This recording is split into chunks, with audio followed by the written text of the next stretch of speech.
Naiengganyo ka bang mangutang online dahil mabilis at walang hassle o kailangan na kailangan mo lang talaga?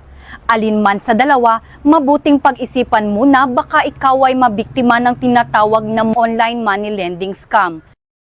Una, i-check kung ang app na iyong gagamitin ay rehistrado sa Securities and Exchange Commission. Pangalawa, basahin at intindihin ang mga kasunduan sa app na gagamitin. Pangatlo, lagyan ng watermarks ang mga kopya ng mga ID na isusumite para hindi magamit ng iba. Pang-apat, suriing mabuti ang pamamaraan ng pagbabayad ng utang. At panglima, huwag magbayad ng processing fee. Ako po ang inyong Cybercap, nagpapaalala na suriing mabuti ang inyong inuutangan online upang hindi ka mabiktima ng online money lending scam.